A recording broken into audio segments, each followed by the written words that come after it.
As long as your heart's in the right place, we don't care what you put in your mouth. It's Harmless Phosphorescence.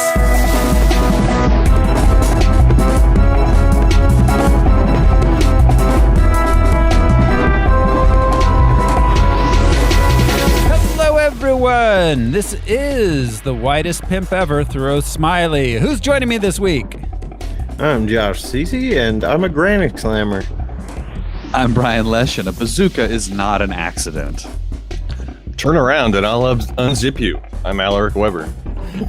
And this is elegant. Yes. It's like I'm Julia Roberts in Pretty Woman. This is Harmless Phosphorescence. It's the podcast where we watch every theatrically released full-length live-action superhero movie ever made. We gather some research into the production and the source material, then we tell you all about it. This show is brought to you by our patrons. Patrons like executive producers Michael Beckwith and Atticus Burkett. If you want to be a patron too, just go to patreon.com/harmlessentertainment. We got lots of bonus content there. We got a Star Wars mini-series going on, holiday shows, and we've got our monthly movie. Every month we do a non-superhero related movie. This month for September, fresh in, we got a new winner. You boys want to know what our September monthly movie is? Lay it on us. Yeah. So, coming in, it was 4 to choose from. Coming in at number 4, we had Psycho Beach Party. Number 3 was Space Cowboys. Number 2, and this is one I really thought it was going to run away with it. I personally voted for the second runner-up twice. Battlefield Earth, which means Gone in 60 Seconds. Wow. Yeah, this is the first month I'm actually sad about my movie getting picked because I seriously wanted Battlefield Earth. Yeah. Same. Yeah, I'm kind of sad about that. But How many votes did it I didn't win by? It was a fair amount. Gone in 60 Seconds had like 10% more, so I haven't done the full tally, but that's enough that it doesn't require like a hand recount. Well, we should really endeavor to get more Scientology listeners. That's true. How are we going to reel them in? Yeah. Without John Travolta and dreadlocks. Right. The dreadlocks are what really sell it. So yeah, we'll be doing Gone in 60 Seconds, which is a fun movie. I mean, there's a reason I nominated it, but it's still no Battlefield Earth. Yeah. I'm disappointed in you, Internet. But this week... You don't blame yourself at all? Al nominated Battlefield Earth. Otherwise, I would have. Okay. But this week on Harmless Phosphorescence, we are watching Kick-Ass 2. Ready to go again? What do you want me to do? Hit me. You're a 15-year-old girl. Oh. What the hell? Act like a bitch, get slapped like a bitch.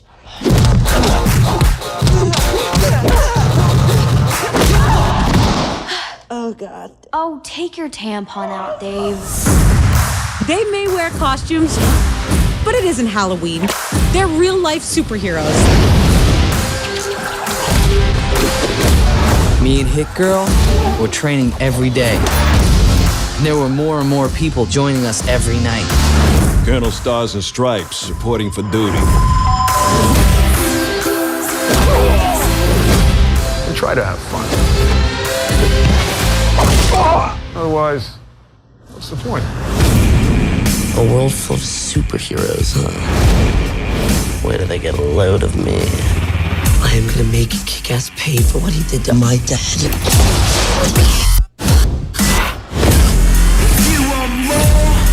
I'm building an evil army. Who is this guy? He's claiming to be the world's first real supervillain. We're putting an end to this costume freak. If they're wearing a mask, they're getting detained. Promise me that you will never dress up in that outfit again. Kick-Ass isn't a costume. It's who you really are. My daddy made me promise I'd never stop defending this city.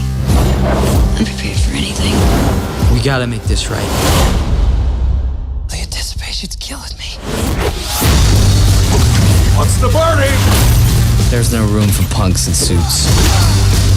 Just real heroes who can really kick ass. Game on!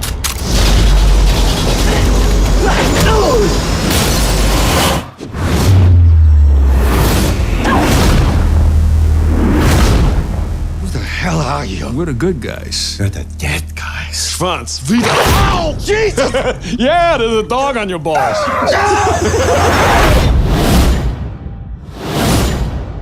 Kick-Ass 2.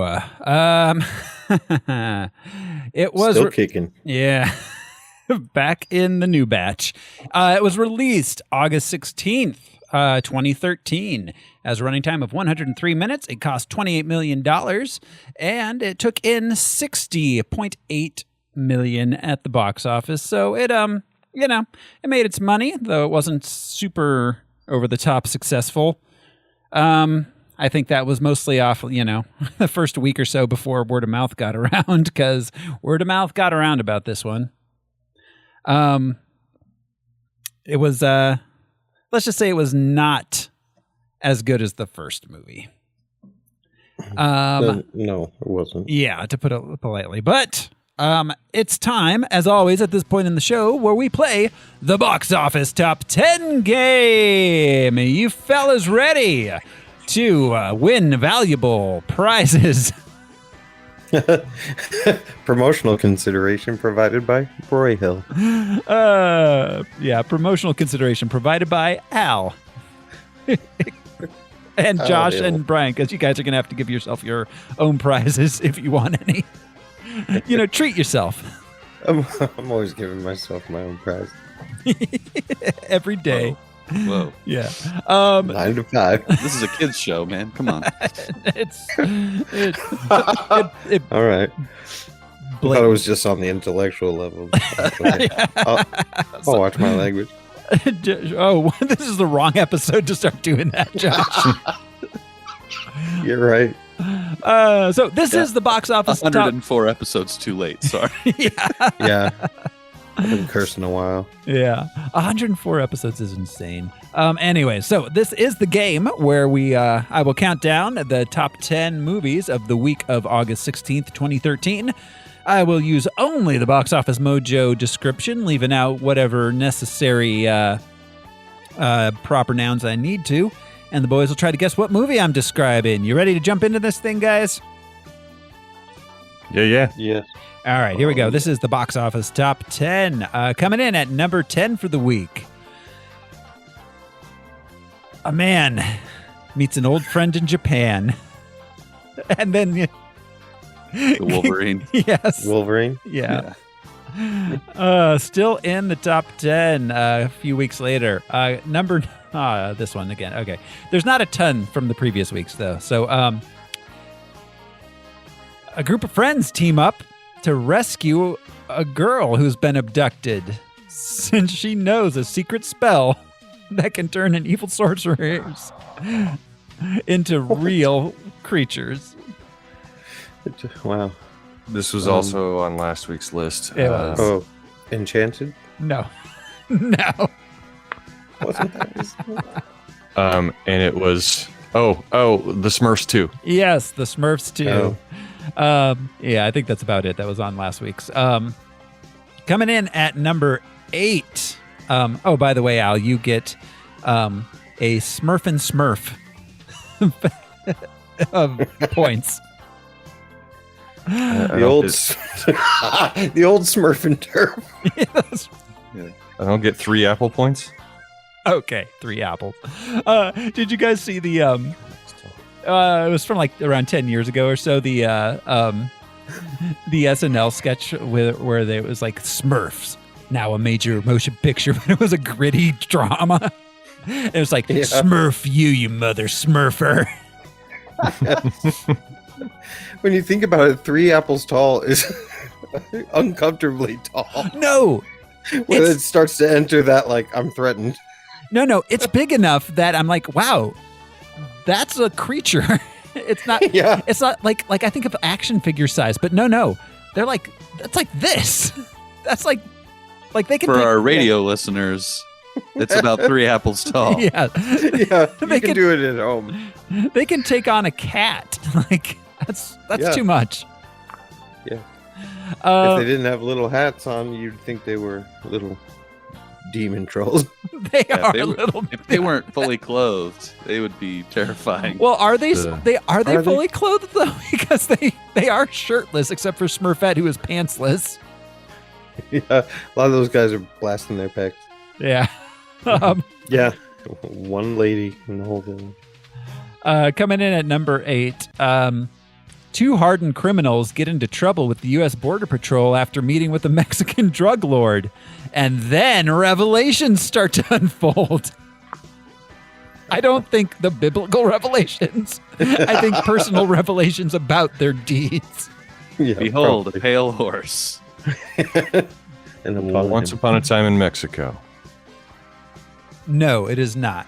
This stars Denzel Washington and Mark Wahlberg. Okay. If you say so.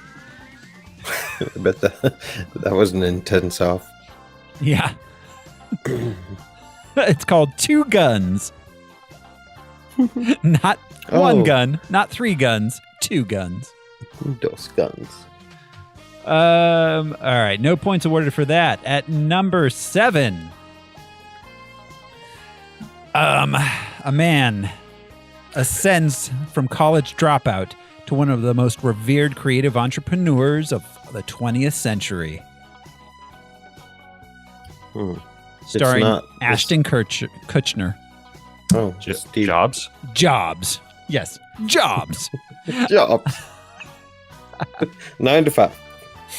Steve Jobs versus Odd Jobs. Who wins? Odd Jobs. Yeah. Odd job. Because he's just a little weird. That's all. Yeah. Don't think about the mechanics of a razor sharp hat. Yeah. And how when he goes into like a 4-star restaurant and has to check his hat, he's like, be very careful. You could cut your fingers off. Number 6 this week. In order to restore their dying safe haven, the son of a god and his friends embark on a quest to stop. Oh, is this one of those Percy Jackson movies? It is. One of them Percy Jacksons, yes. Yeah, give me one of them Percys. I don't want one of them Harry Potters. Give me one of them Percy Jacksons. That's exactly. Yeah. Is it part 2? It's Sea of Monsters. I don't know which one it was. Okay. Jude read them all. He was right in the demographic for those when they were coming out. He insists they're actually a better version of the whole Harry Potter kind of deal. Mm-hmm. Cool. Yeah. That's number 6. Coming in at number 5. Following the heroics of a superhero, other citizens are inspired to become masked crusaders. Kick-Ass 2. Yes, indeed. Opening at number 5. Huh. Ouch. It did not open well. At number 4, a crop dusting plane. There's no way to do this without with a fear of heights. Lives his dream of competing in a famous around-the-world aerial race. Planes? Yes, planes. There was no way to describe it. A movie about an anthropomorphic plane without giving it away. Yeah, I don't know what that was terrible. I actually did see that because, you know, kids, but it was really terrible. Number 3. In the year 2154, the very wealthy live on a man-made space station while the rest of the population resides on a ruined Earth. This is that Matt Damon movie, right? Yeah, made Elysium? by Yep, Elysium, yeah. By what's his face? District 9 dude, Neil Blomkamp. Oh, yeah. Blomkamp. Yeah. You know, I think that what's his face? Jeff Bezos is he's already made his first moves towards getting that space station going. That's exactly right.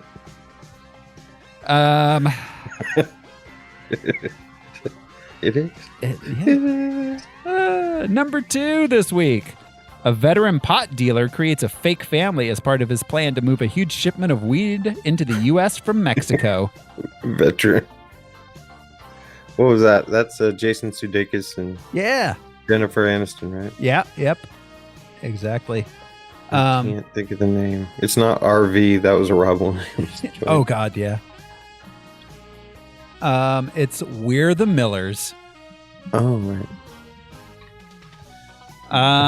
And number 1 this week at the box office, opening at number 1. Okay, you guys will get extra points if you guess the full title of this, because I think at least one of you may get the popular title. As Cecil Gaines serves 8 presidents during his tenure at the White House, the civil rights movement, Vietnam, and other major events affect this man. The butler. Lee Daniels, the butler. Boom! Josh gets some Daniel points. You get a damn Daniel. I'm sorry I referenced damn Daniel. I feel bad. This is a safe place. And that is our box office top 10 for the week. That brings us to the character and comic book background. Al Weber, you, sir, feel free to tell us, enlighten us, and educate us. All right. Well, I didn't write anything down. A couple nights ago, I read through Kick-Ass 2, the graphic novel. There's not a ton to say that isn't said in this movie. The movie actually follows the graphic novel pretty well. Like there are a ton of lines that are used that are taken straight from the comic. Mm-hmm. There are a ton of shots that are taken straight from the comic. A couple of minor details. And this goes back to the first Kick-Ass. So Dave and Katie Duma never hooked up in the comics. He was pretending to be gay to get closer to her, and when he told her that he was not gay, I think she punched him, and then later sent. That same thing happens to me all the time. Later sent him photos of her blowing some other dude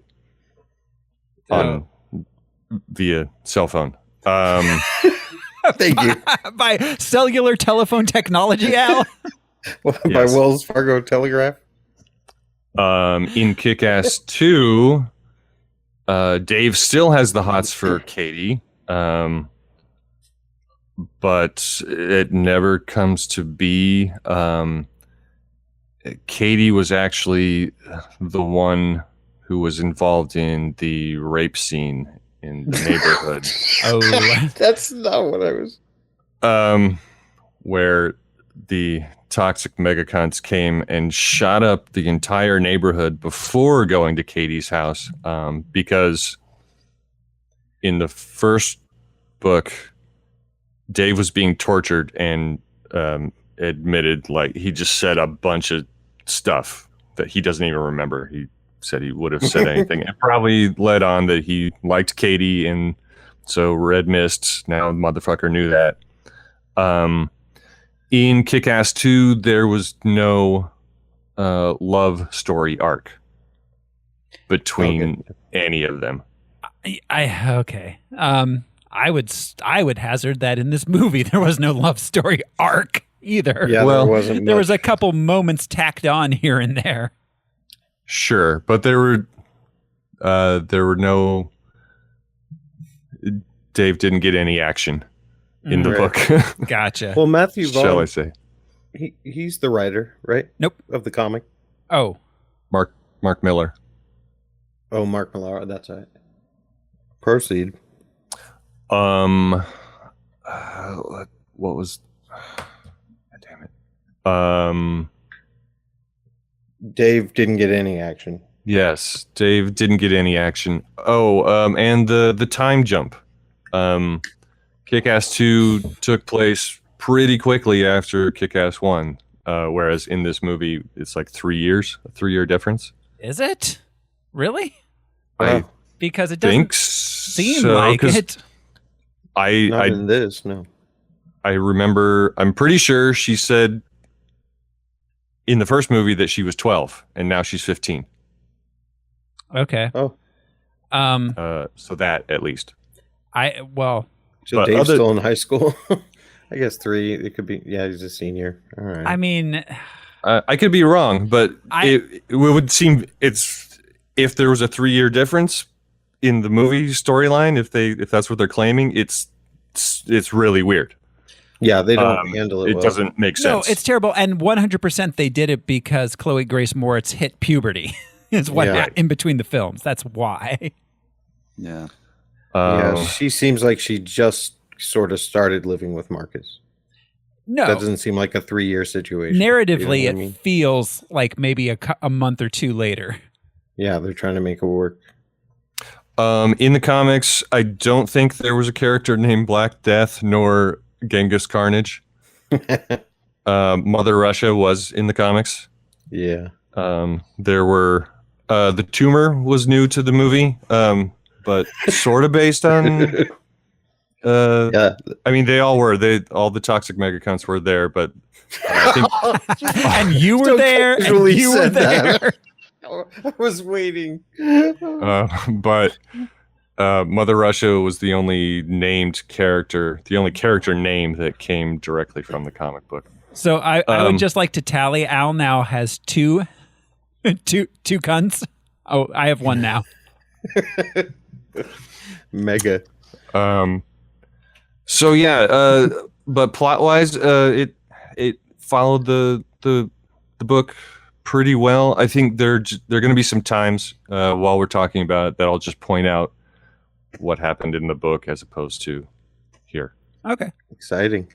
That works. That'll be fun. So, all right. Well, thanks, Al. That's going to bring us to the film production itself. So this movie was not was produced. Matthew Vaughn came back as a producer, but he did not direct or write this one. This was written and directed by Jeff Wadlow, Jeff who has saggy balls. Yeah. Jeff Wadlow, who is the nephew of Katie Couric. Interesting. He seems to be a rich kid who decided to go to film school. So, shocking, I know. That nepotism would play a part in Hollywood. Let's see. His filmography is pretty unremarkable. This is probably the biggest thing he did. He did something called Cry Wolf as his premiere. He wrote and directed it. He directed something called Never Back Down prior to this. Afterwards, he did The True Memoirs of an International Assassin, 2020 Fantasy Island, which was a Blumhouse joint. And we will actually do another of his films that he wrote. He didn't direct it, but which is Bloodshot, which came out last year. It was the last film released pre-COVID, the last major motion picture released prior to COVID. Wow. Starring Vin Diesel. So look forward to that one in about 8 or 9 months. So nothing too remarkable to talk about with Jeff Wadlow. This movie, they started production on it about a year after the first one. It's kind of strange that there was such a long wait to really get going on it. There's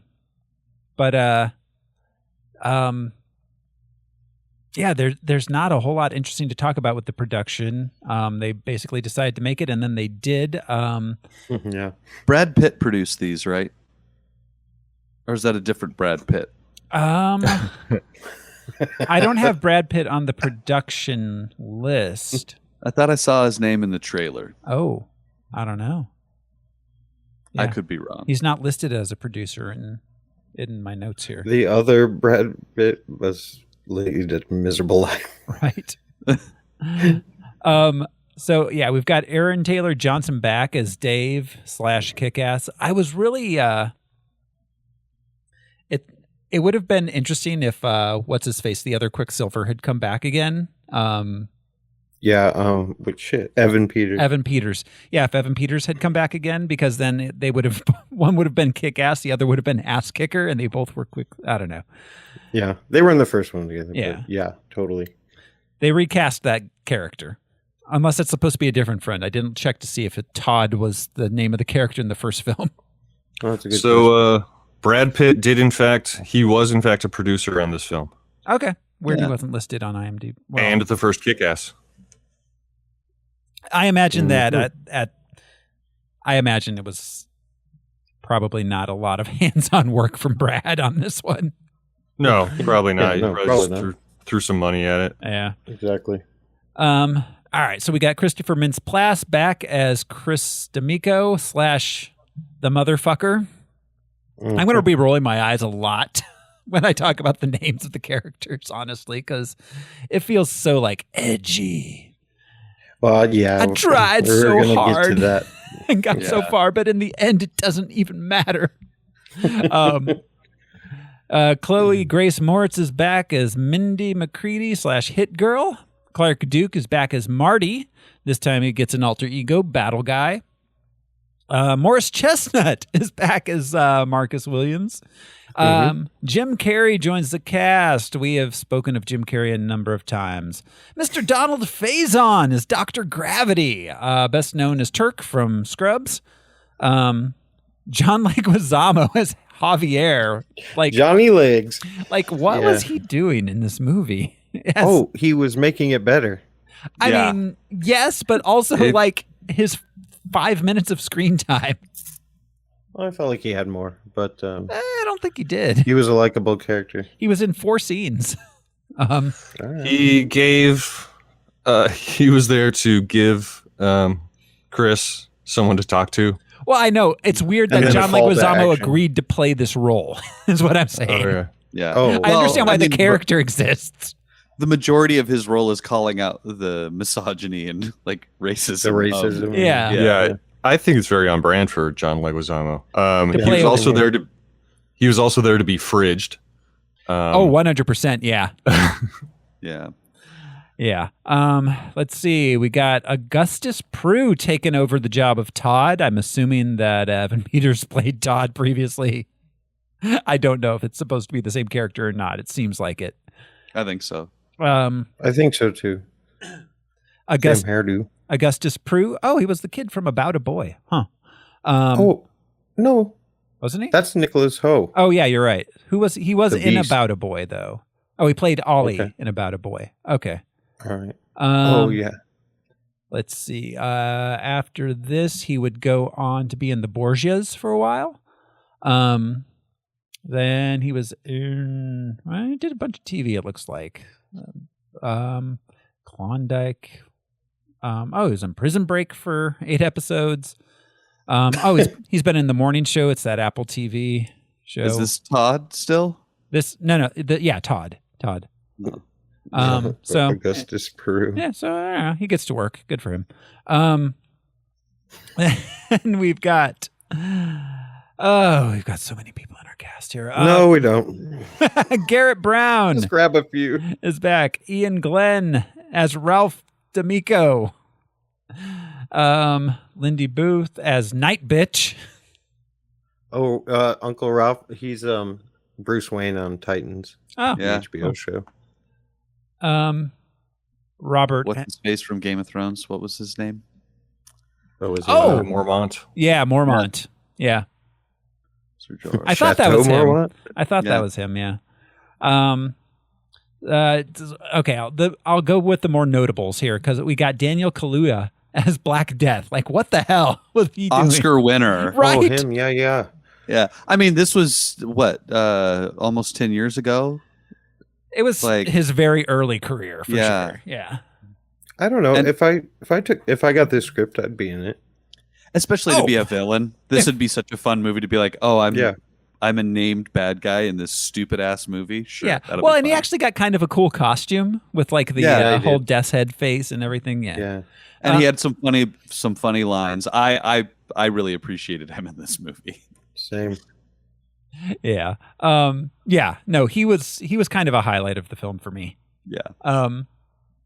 All right. So then we got Tom Wu was Genghis Carnage.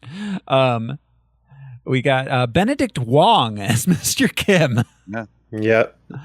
I know that Daniel Kaluuya and Benedict Wong were in Marvel movies. Was the Genghis, what's his name? Tom Wu? Tom Wu. Was he in a Marvel movie?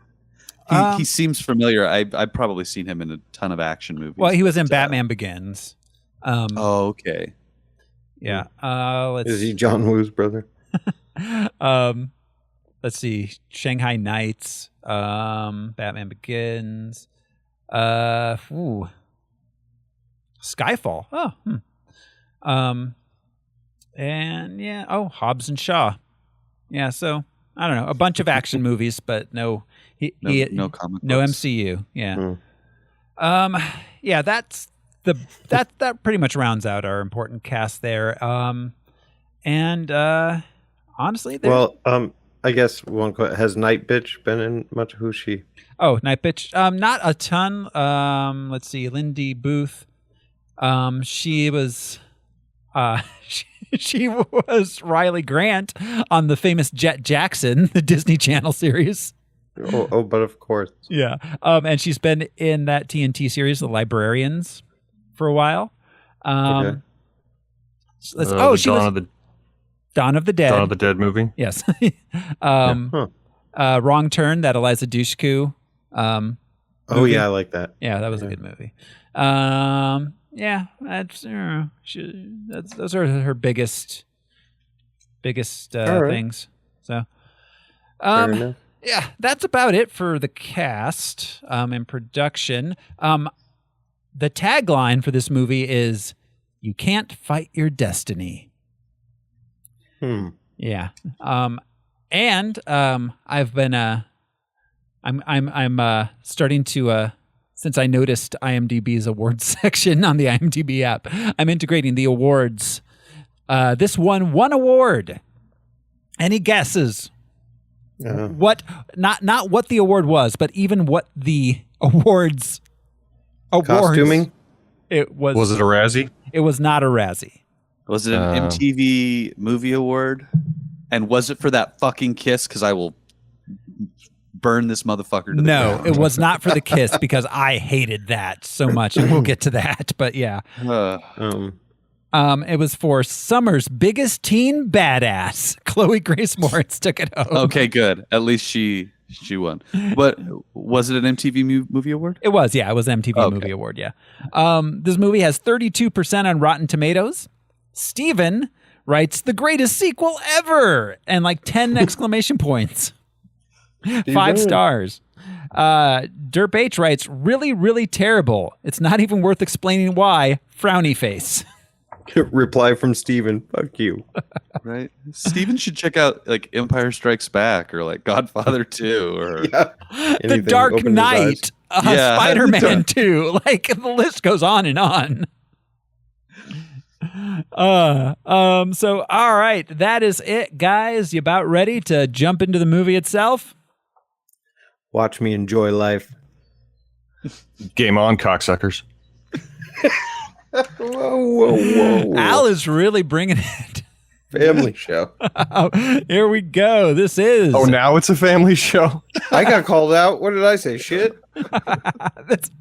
We're rated explicit on iTunes. Don't worry, curse. It doesn't matter. Don't worry, kids. Your parents will explain what all these words mean. Yeah. No, Josh, what you said was, I give myself prizes every day. Oh, I made a masturbation joke. That's right. Here we go. At least yours involves 2 people. Fair enough. Is that better or worse? I prefer it. Well, I mean, okay, yes. I mean, but I'll do it by myself. I'm sure as a preference. All right, this is Kick-Ass 2. We open on New York City. Hit Girl, Mindy, and Kick-Ass Dave are practicing getting shot in a callback to the first movie. Yeah, so just quick, much like Gotham, New York City, why did they choose to clean up these?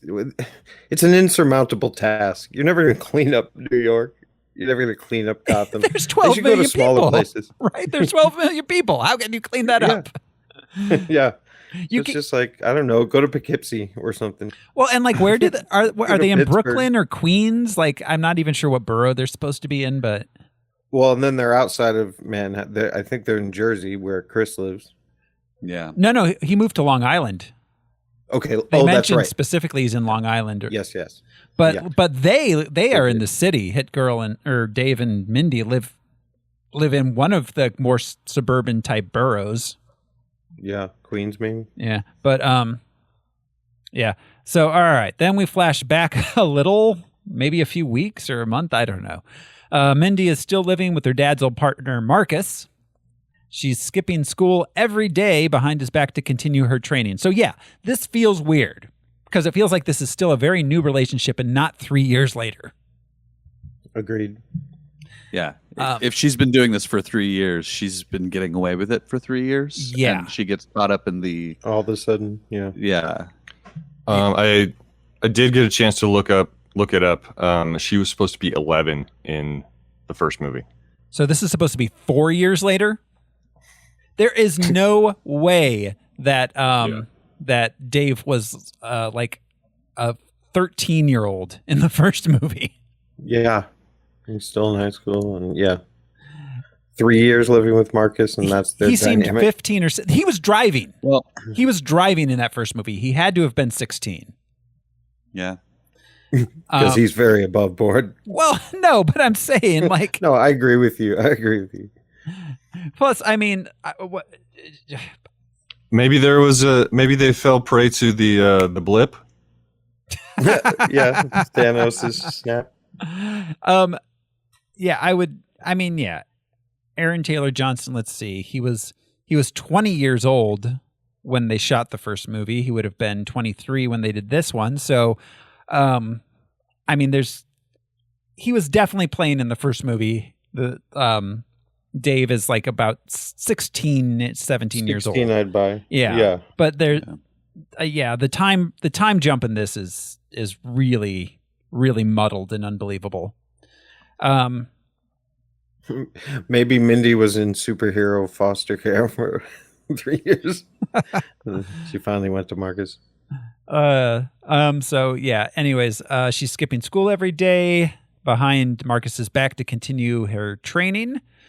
Dave has given up the superhero life, but he gets bored, and after seeing a bunch of new superheroes taking up the cause, he decides to go back into the business. Yeah. He convinces Mindy to help him train. We get a montage of that. Yeah, which that never came up in 3 years.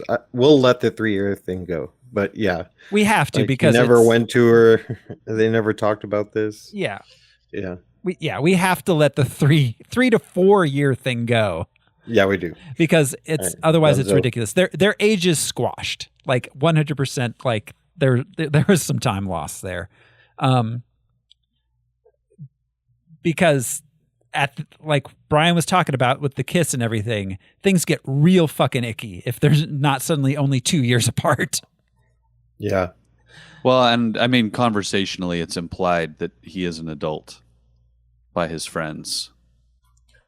But he's still in high school. Is he 18? I mean, you can be 18 and still be in high school. You can be for sure. if it's your senior year. Yeah. Yeah. And I looked it up. He was supposed to be 16 in the first movie. Okay.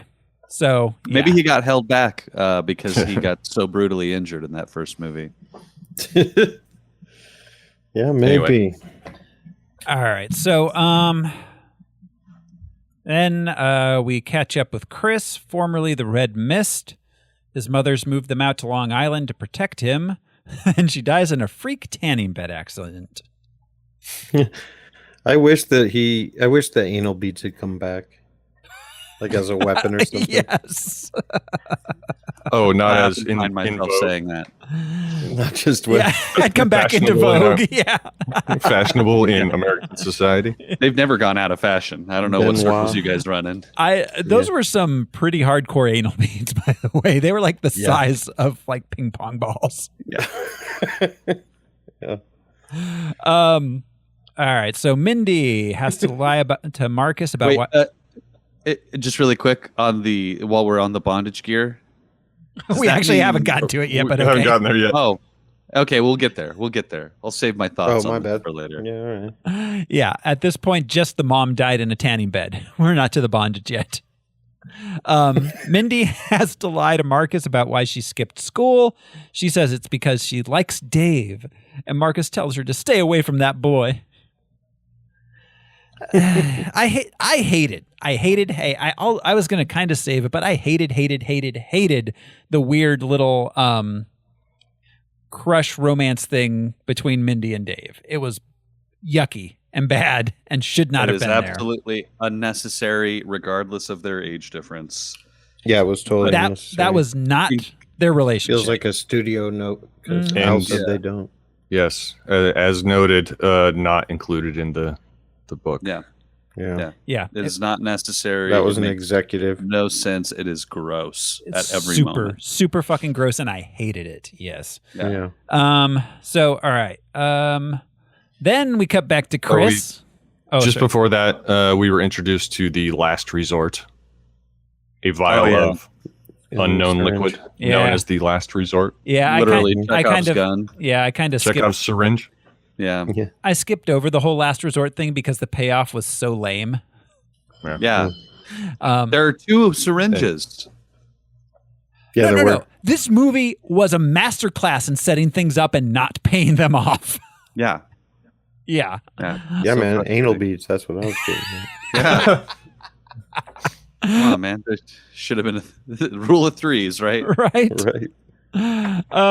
Yeah, so then we cut back to Chris. He finds his mom's sex gear and his dad's guns and makes some bad decisions. Well, those were his mother's guns. I thought those were his Given by his father or inherited by. Your mom had a sweet set of guns.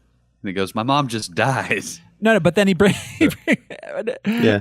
But he doesn't they don't even leave anything to the imagination. He actually says don't talk about her tits that way. Yeah. Like, Yeah. come on. We get the joke. You don't have to explain it. Yeah, good point. So my comment about the bondage gear, does that mean that mom was a dom and dad was a sub? Well, I was thinking that. Well, yes, that is true. Okay. Because Javier thought they were mom's guns. They turned out to be dad's guns, and the suit I assumed was also dad's. Oh. Okay. I didn't think of that. I mean, it does hit Chris pretty well. And if mom's guns, quote unquote guns, were as commentable as they were, Well, yeah, that wouldn't have fit and him. isn't a vinyl suit sort of form fitting? Like, I'm not saying it would have breast cones, but it would have that. It would have Extra. some space for the breasts Yeah. at least. Yeah. Yeah. So, Yeah. it's- Those you've got to have those those tailored. You can't That is buy that not off the rack. Yeah. Yeah, that was I a got it custom at Ross. and it smells perfectly fine. Yeah, people don't come inside this thing that has no holes in it. And with the anal beads, he went to Jared. 24 karat studded. Oh.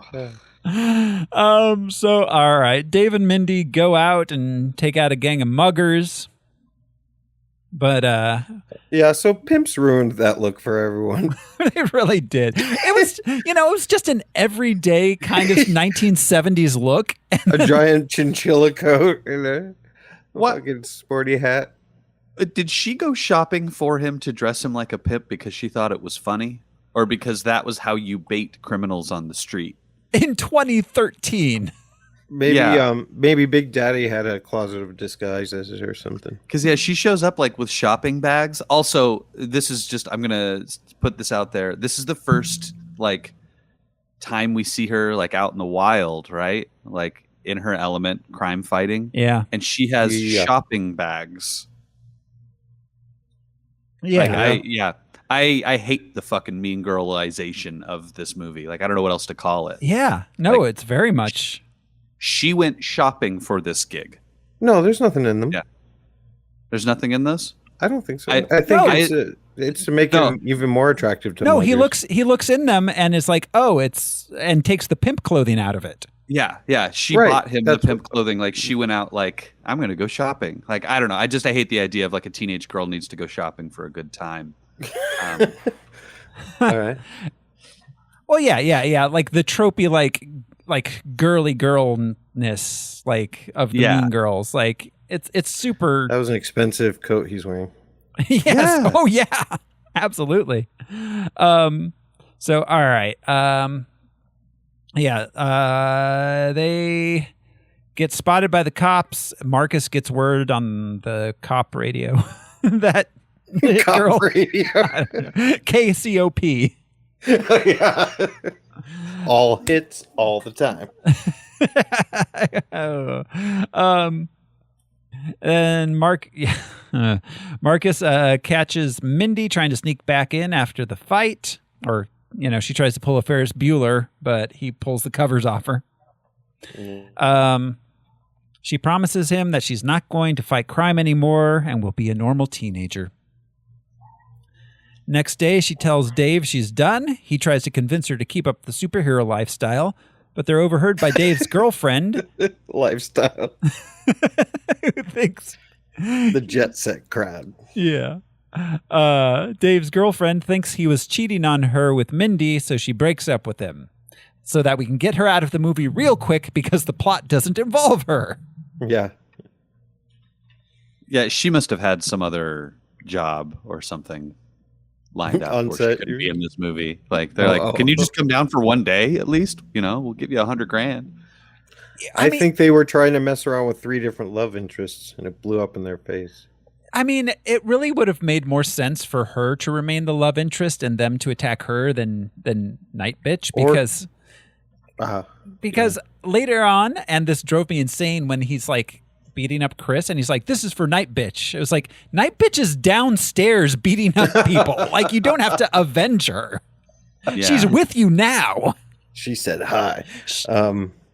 But Night Bitch would have been the most tolerable love interest situation. Yeah. If you ask me. Definitely not Mindy. Katie, for a sequel, that makes sense. They would. Katie would have been fine. Would have made more or sense. Or just not have her in the movie because she didn't go to high school for 7 years. Drives me nuts with the way that they like where the line is drawn with the female characters. Mm-hmm. Because Night Bitch, as we'll get to later, it's implied that she's raped. We don't see it that she's raped. But having them rape his teenage high school girlfriend is a bridge too far. Yeah. And that's what happened in the book. Right. Yeah. Yeah. So And she wasn't even his girlfriend in the book. Yeah. He was just sweet on her. Right. And mother knew that. It would have made a lot more sense narratively for it to be Katie, but I can understand why a major motion picture studio didn't want to include the rape of an underage teenage character in their film. Can we say that word that much on YouTube? Yeah. All right. Yeah. So, all right. But it also, the movie suffers narratively from it because it does? Yeah. Yeah. Right. So many opportunities for there to be stakes for Kick-Ass, and they don't pay those off. No, at all. Oh God, there's a gazillion things in this that they set up and then don't pay off. What the hell is up with Uncle Ralph for one scene? Yeah. That goes nowhere. Well, it's supposedly his call to action. But yeah, exactly. But then, like, Uncle Ralph's just still in jail controlling the family, apparently, but he doesn't do anything. Yeah. He doesn't kill off Uncle Ralph. Like, Uncle Ralph still is there at the end of the movie. Like he should have wound up in the same jail block as him or something at the end. Or kill him off. Do something. There's do something. Yeah. Anything. He could have gotten revenge for Javier. He could have gotten revenge on Uncle Ralph. Yeah, if we'd had a scene of him killing Uncle Ralph off, if he had ended up at the end in Uncle Ralph's cell block, like Brian said, there's a number of ways you can pay off that character existing. Or they have a Thanksgiving and they don't invite Uncle Ralph. Yes. That's devastating. All right. Let's see. So Chris, meanwhile, puts on his mother's old bondage gear to become a supervillain known as the Motherfucker. But is that his mother's bondage gear? Just putting that out there. Right. Again. I had assumed it was. I hadn't thought about it like Al did. So I had been assuming he was wearing his mother's bondage gear while calling himself the Motherfucker in a very, very confusing thing for a teenage boy. Yeah. Confusing time. Yeah. In a young man's life. When you wear your mother's deciding his bondage villain name. Yeah. While wearing your mother's sex clothes. Young men are villains. All right. All clothes are sex clothes. I mean, that's true. Yeah. That's true. Or they have the potential to be. Yes. Yeah, that's right. So, all right, Dave starts patrolling as Kick-Ass again. This time he hooks up with another hero named Dr. Gravity. They beat up a couple guys. Dr. Gravity tells him he's in contact with other heroes who are forming a team. This guy was from the book, and the scene. He's pretending to be a physics professor who created his. He called it a gravity stick, I think, in the book. In the movie, it's just a zero-G device. But in both, it's just a bat wrapped in tinfoil. Yeah. Yeah. Until it isn't. Accoutrement. Yeah, until it does actually have things that come poking out of it, and yeah. But he did a great job. Oh yeah, Faison. Yeah, I like Donald Faison. He's very charming and fun. So you guys should hang out with him sometime. I know. I don't know if I want to date him. I just said he's good in this. All right. So meanwhile, Chris dresses up and robs a bodega as his first act of villainy. Trying to get publicity. Yes. But there are no cameras. Nobody's streaming security cameras. Yeah. And I love the tip from the old man. Like, you're holding that gun wrong. Yeah. It's going to kick back into your face. He calls him Gandalf. Get on the floor, Gandalf. Yeah. Yeah, he's hilariously offensive. It's not always funny, but he's hilariously offensive. Yeah. No, I feel like Christopher Mintz-Plasse was going for it in a way a lot of the other actors weren't. Yeah, that's true. So he was there to play. Yeah, for sure. So Dave goes to the meeting of superheroes, which is run by Colonel Stars and Stripes, an ex-mob enforcer turned born-again Christian.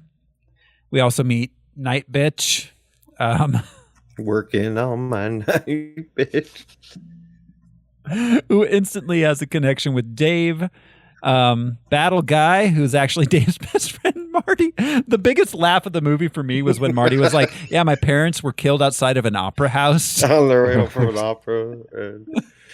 Yeah, and it's totally... And they maxed out their credit cards.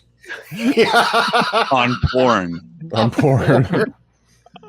Yeah, I like that Dave is a celebrity in these circles. I thought that was fun. Everybody being like enamored by his presence, you know. And normally it's show and not tell, but I liked the sharing of the origin stories in that fashion, and then we were done with them. Yeah. Honestly, the other superheroes I found super boring. Yeah, like that couple. That's sad as fuck. But yeah, what were they doing?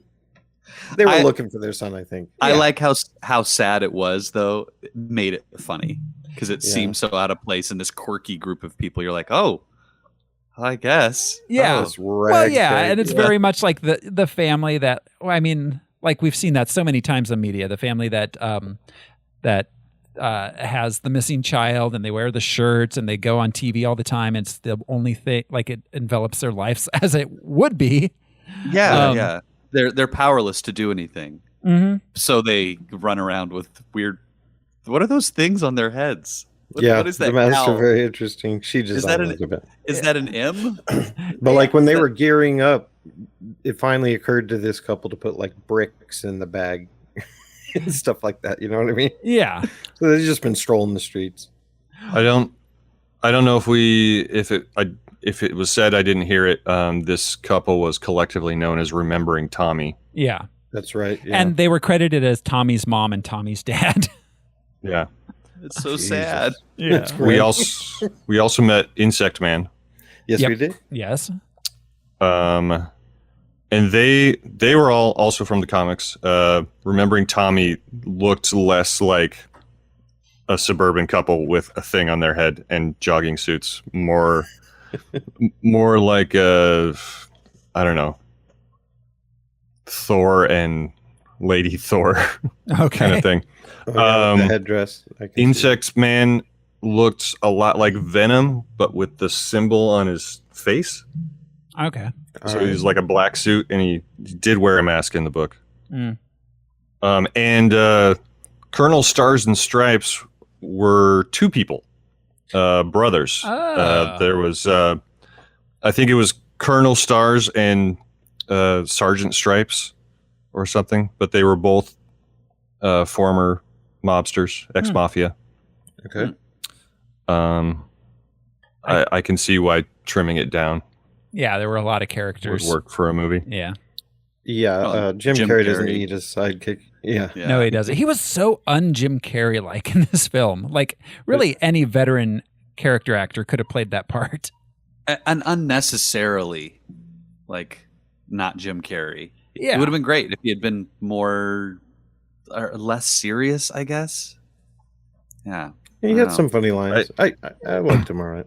He was fine. I mean, he wasn't terrible. He was, he was underutilized, I think. Yeah, that's a good way of putting it. So, all right. Let's see. Meanwhile, Mindy goes to a slumber party with the popular girls. This was apparently arranged by Marcus, because there's nothing better than going to a slumber party that was arranged by your parents, that you weren't invited to by the kids. This makes zero sense whatsoever. She has no agency at all. She is sent to spend the night with some girls from school. Yeah, mean girls. And falls into their girl trap. Yeah. The trappings of being a high school girl. I was going to say, I've fallen into a number of girl traps over the years. This was not in the comics. A lot of when we saw Mindy before she went back to being Hit Girl, she would have friends over and they would barely talk to her while she was playing on the computer, and just sort of zoning out, paying attention to their Justin Bieber bullshit, like, but not really. Mm-hmm. Hearing but not listening, just sort of numb inside. And also in the book, she was still 11 or 12. I was just going to add to that. We've talked about the weird age, but yeah, that scene is showing us her awakening. Yeah, her sexual awakening. Yeah, exactly. Yeah. And it's because of a boy band. Right. Yeah. And she goes from that to Kissin' Dave. Because even Hit Girl can't resist the charms of Union J. Yeah, this is so frustrating. Again, like stealing the agency from her character completely. Yeah. Like she could be like, oh yeah, no, I have a great time when I'm out there kicking the shit out of people. But no, it's like these soft teenage boys. This is what I like. And I didn't know it all along. I didn't know.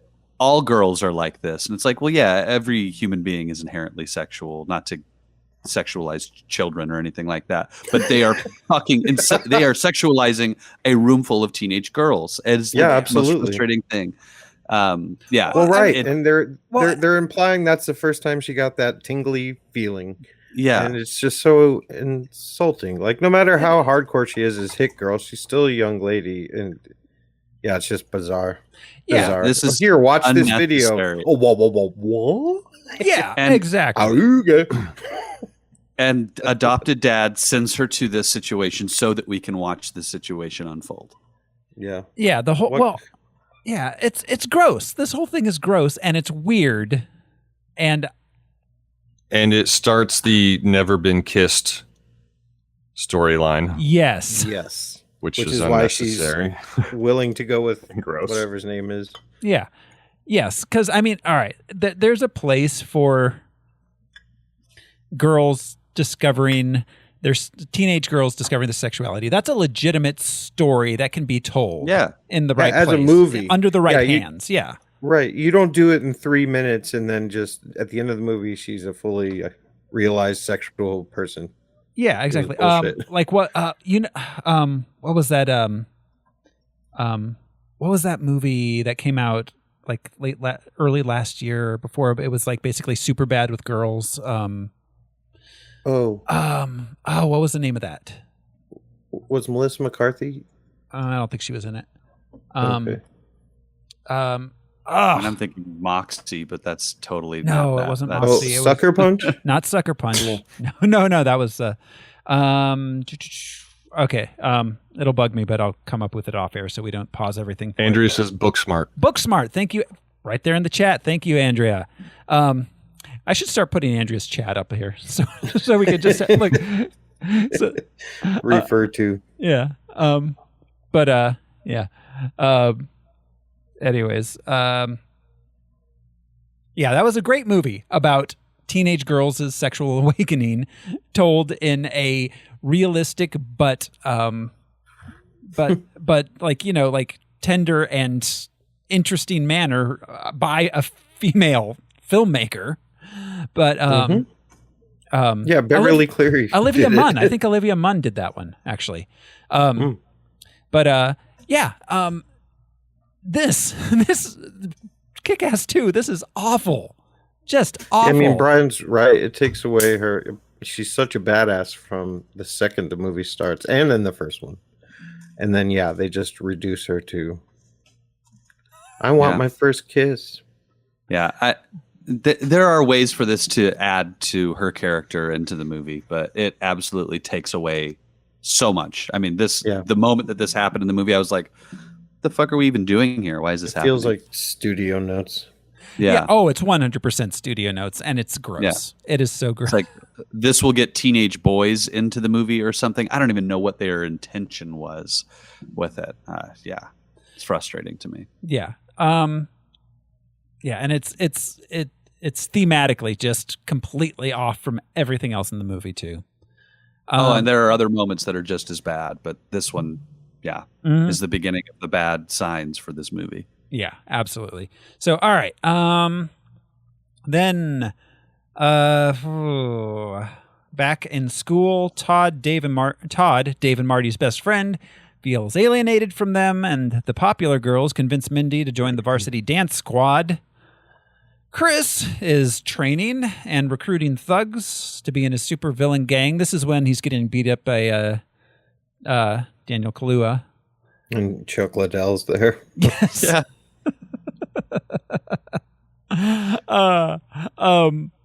Yeah. At the dance squad tryouts, Mindy uses her fighting skills to wow the crowd. Did you fight a lot of ninjas? I don't. Do you think in New York City? But that's what she pictured. Back at the gym, this is when Chris decides he doesn't need to learn how to fight. He just needs to pay a bunch of people to fight for him.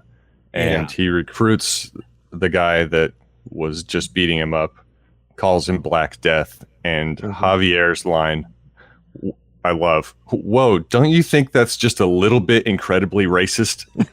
Yes.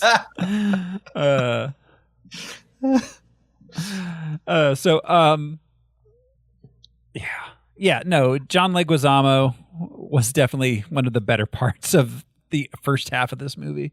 I agree. This is the first time that we comment on the overt racism in the movie. Just because you make a racist joke and you point out that it's racist, it doesn't make it okay. No, it doesn't make it less racist. It's still a racist joke. Yes, unless you are like you can't. Not everything can be Blazing Saddles. You can't. Good point. Well, and he says archetypes, but yeah. And Blazing Saddles was different because it had Cleavon Little. Yes. making these jokes, you know. Not Christopher Mintz-Plasse. Yeah, Yes. not fucking McLovin. So all right. Let's see. There's a montage then of I forgot. The head popular girl feels all threatened by Mindy's dance skills. That's the point where she decides to like betray her, I think. Which was cool that she just visualized a fighting routine. Yeah. She's like four guys and I didn't. 4 ninjas.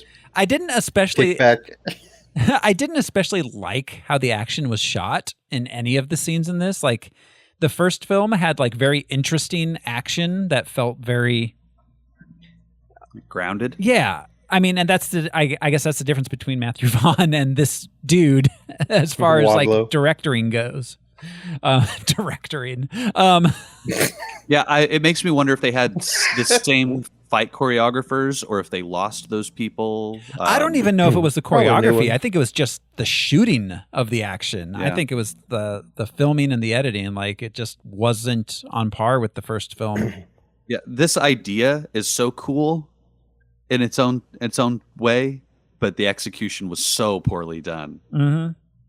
You mean the cheer tryout? Yeah. Yeah, her if that was in a different dancing. movie. Yeah. If that was in a different movie, it'd be awesome. Yeah, or if it had been edited differently, it just felt weird. It didn't achieve the goal that they wanted to do. It felt very flat for me personally. Like very flat. The cheering at the end didn't make any sense. Well, it's because they were cutting too much between her dressed as Hit Girl and her not, so that you never really got a sense of her doing anything cool. Because it didn't look like dancing. No. Except when she was doing flips and stuff. That was cool, but then it just looked like she was punch dancing. Yeah. Also, I also want to comment on again, like the we song did last summer that was played prior to her kick dancing thing. Yeah, the explainer's like, no, I'm kidding. That teenage girl like twerking before twerking was cool. Yeah, pop your pussy. They are over fucking sexualizing yet another teenager in this movie. Yes, they are. And, all those. And slowly focusing on some teenage girl's ass. Mm-hmm. And boobies. Like it is way over the fucking top. Like there are ways to do this exact thing and not have it be fucking gross. Yeah. Well, and at this point, Mean Girl doesn't need motivation, right? You know, in pop culture. She's Mean Girl. They don't even need to. Yeah, exactly. They don't even need to justify. If you're going to go for a more grounded movie where you have motivation for the Mean Girl, then Kick-Ass 2 is not the place to do that, because no one in this movie had any legitimate motivation except for maybe Christopher Mintz-Plasse. Yeah. Bazookas are not accidents. Yeah. Upon thinking about it, I think Brooke was trying to set Mindy up to fail at the dance tryouts. Oh, she definitely was. Yeah, definitely. Okay. There's no altruism in that. But there are less gross ways for the movie to do that. Sure. So she was already motivated to take this girl down. Now she's just extra motivated. Right. I think she thought it was just going to be easy to do. Yeah. Yeah. And based on pop culture, that's my understanding of cheerleading. This is vicious. It's weird to me that Mindy is played as clueless to this, because she's not competing with, what's the other girl's name? Mean Girl? Brooke. Yeah. She's not competing with Brooke. She is competing with her fear of being accepted by the group. Mm-hmm. Right. Brooke's already varsity. She's just trying to get on. Yeah, she's not like Brooke's a bitch. I'm going to show this girl. She's like, oh, I'm embarrassed. I'm in front of people. Yeah, exactly. It's weird characterization. Like, she should be on to the fact that Brooke is a bitch to her. 100%. 100%. But she's clueless to this fact. Right. Yeah, absolutely. Fish out of water. So, all right. So then we get a montage of the super team training, designing a logo, helping people. Night Bitch and Dave hook up in a bathroom. Soup kitchens. Yes, volunteering at soup kitchens. I think that Colonel Stars and Stripes should have adopted all of them and made them his ward. I was a little confused at a certain point, because tell us. When he was commanding his dog, He would say Eisenhower? Schwartz. No, he said Schwanz. Schwanz? Okay, that's better. I thought he was saying Schwartz, which is German for black. I did at first. So I was like, oh no, is he racist? No, but we all know that German Shepherds don't speak English, so he had to. They're German, yeah. Yeah. Okay, that's better. That's better. Yeah, oftentimes, like military working dogs are trained in like Dutch or German because American criminals don't speak English. Right. Or So only somebody speak else can't command. Yeah. Yeah, you can't be like stop, sit, because they're really well trained and they'll stop or sit if given the right command. Huh. I'm just going to learn Dutch and German now before I do a crime. Use the word wees and you're 50-50. I think that's the Dutch word for like stop and sit. I had a buddy who was a dog handler and he would always tell his dog wees. Oh, yeah. All right, I'm going to keep that in mind the next time I rob a bank. Yeah, if you're running from the cops. I meant if I ever rob a bank, which I won't. In school, Dave is still trying to convince Mindy to join the team, but she refuses. And to piss Dave off, she arranges a date with a jock named Simon. Okay, she fell into her own trap? Yes. So, yeah. Yeah. Hey, guy, take me on a date. Right. So that guy must have gone to Brooke and been like, hey. Hey, she asks, I'm going on a date with her. Should we set her up to be terribly humiliated in a 1980s style teen way? Well, and he didn't seem like he was going to approach her. No. And this is the one moment where we get to see Hit Girl have some choice. Yeah. And of course, her choice is to make the guy that she's friends with or whatever, we'll get there, feel jealous. Yeah. I'm going to make you jealous because I am a fully activated woman. Like, what? Yeah. Yeah. A lot of changes real fast. Someone I wanted to point out about Colonel Stars and Stripes. Don't ever use or point an unloaded gun at anyone, folks at home. Yeah. No.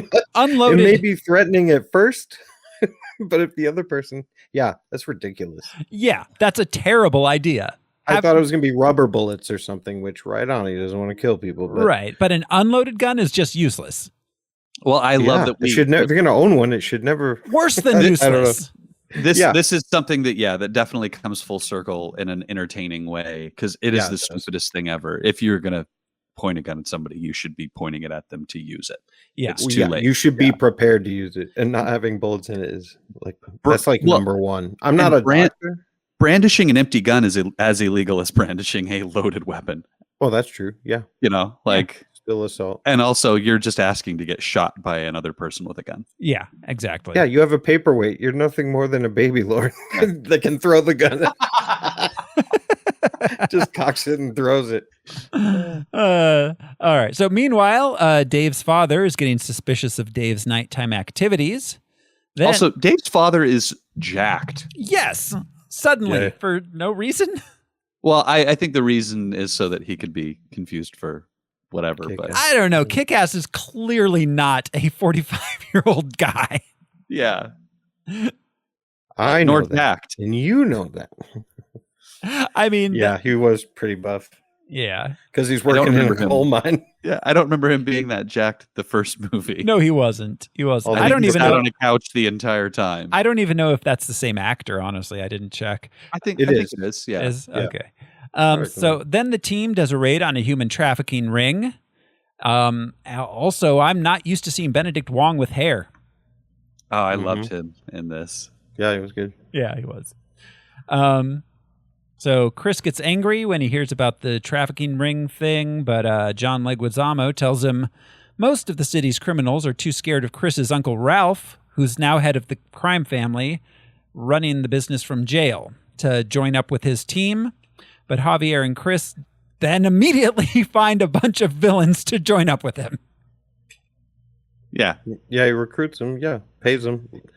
You know, that's what Lex Luthor would do, and the Kingpin would do. Yeah. But everybody's too afraid of the uncle to join him, and then they just do. They just join him. Point. Yeah. Yeah. Right. That's what I'm saying. Like the uncle thing is like is not paid off in any way whatsoever. Yeah, it's unrelated. Could have been totally out. Other than fridging Javier, there's no reason for the uncle to exist in this movie at all. Right, and anybody else almost could have killed Javier. What if Kick-Ass or Colonel Stars and Stripes had done it? It would have been so much more thematically important. Yeah. Right. Yeah. So much more. Go ahead, Al.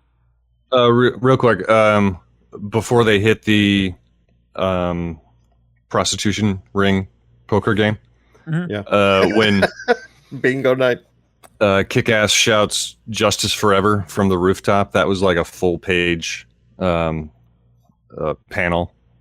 first page from I think the second issue of Kick-Ass 2.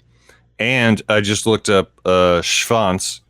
In German, it means tail. Okay. All right. That's much better because I really thought he was being racist. Yeah. All right. So, all right. Then. No, I thought the same thing. I actually looked for clues around the headquarters to see if there was a Confederate flag or anything like that. But no, he was definitely Stars and Stripes. And anyway. He kept his racist views close to his chest. Right. Most men his age. Yeah. I mean, just the fact that was unclear is bad filmmaking. True. Eisenhower's a badass name, though. Right? That's a great name. Was he was a tough motherfucker. Yeah.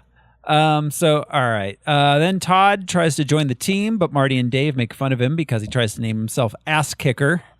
Yeah, why can't Todd party with those guys? They're being total dicks. They are. And he dresses like a reverse Kick-Ass. It's like a reverse Yellow Flash with kind green. of thing. Yeah. Mm-hmm. Yeah, right.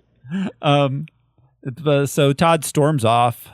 Mindy goes on her date with the jock. Sorry, Ginger. I have it perfect. Todd should have been the name taker. Because you got to kick ass and take names. There you go. All right. I've never understood why. I guess there's follow-up paperwork to be done. You've got to register as an LLC. Kick ass and take names. Sorry, what was your name again? Or they could have split Kick-Ass down the middle, and we could have had Kick, and he could have been Ass. There you go. Ass man. Together they form Kick-Ass. Yeah. All right. So Mindy goes on her date with the jock. He just drives her into the woods where the popular girls are waiting. They tell her she'll never be accepted and leave her there to walk home alone. She is a fucking ninja. How does she get this deep into the forest without being like, all right, motherfucker, pull over the car now, or I'm making you pull over the car? And how far did they have to drive? That's what I was wondering, because they're from Queens. Where are the woods? Yeah, those the Pine Barrens in New Jersey. But she wouldn't have to murder them, but she could have kicked all of their asses without it revealing that she's Hit Girl or whatever. They already saw her in that dance fight routine. Yeah. She should have just beaten the shit out of every little high school. And then then broken their cars and driven one of their cars into town or something. That would have been a better conclusion to this scene. Instead, she sad Hulk hitchhikes back into town. Total Bill Bixby vibes. Yeah. So, all right. She goes to Dave's house, cries on his shoulder, and he makes her feel better. She decides to yeah, it was gross. It was gross. Well, and it would have been okay if it had just been if it wasn't for that kiss at the end, and if it wasn't for the moment where they're training where she gets all hot and bothered over his naked torso. When he takes his fucking shirt off in the alleyway. Mm-hmm. Yeah. If it wasn't for those shots, it would have been a very brotherly, sisterly, would have been fine. It would have been fine. Should have been the relationship, yes. Yeah. So, all right. She teaches him how to fight. He teaches her how to care. Yeah, well, and he could tell her, I have been a loser my entire fucking life. The only thing that makes me cool is working with you. Boom, done. Yeah. Not romantic. You're cooler than you think you are. Yeah, that would have been fine. They should have a close, touching relationship like that. Making it sexual is gross. So, all right, she decides to get revenge. So she dresses sexy and finds them in the cafeteria where she just gives like $1,000 to some random geek girl. Well, so the next girl that they're trying to... Their next victim, and they're trying to convince her that she needs to make a sex tape. Right, but why does she need, like, handing her a wad of cash? And she's like, oh, yes, this makes a lot of sense. Hand me a wad of cash. She says, you don't need them to dress like them. Yeah. Right. Well, here's a wad of cash. Go buy some clothes. Right. You don't have to feel inadequate. It's something that I appreciated. But is the cash what this girl was missing, or was it confidence? Just to buy herself a nice dress, because if you look good, you feel good, kind of thing. It was what I was taking away from that. And yeah, broads love a new dress. It was a really cute dress.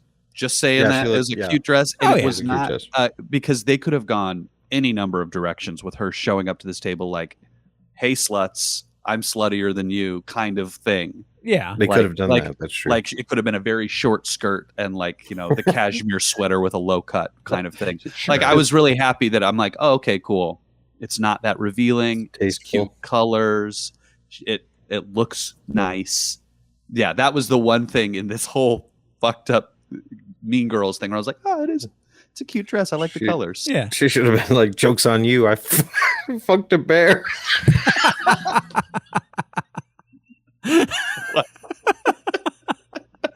All right, I'm sorry. That would have been refreshingly out of left field.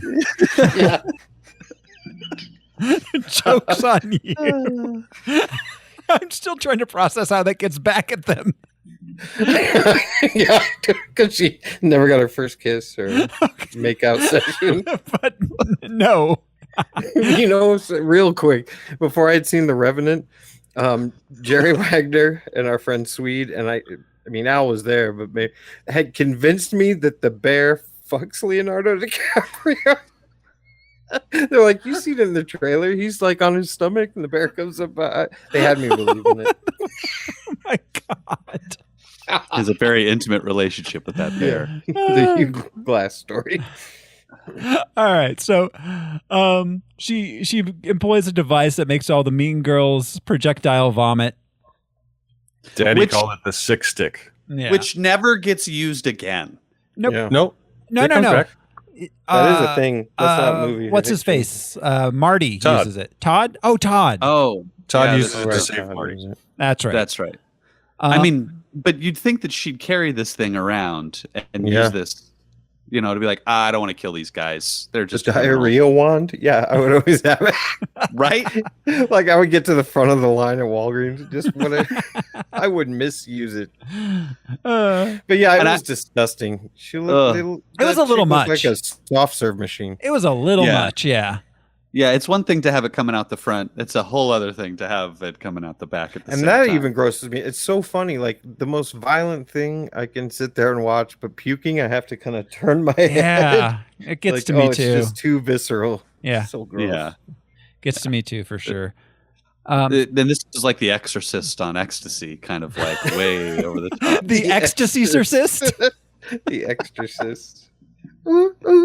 Stay hydrated. She's not possessed. She just the devil is out there.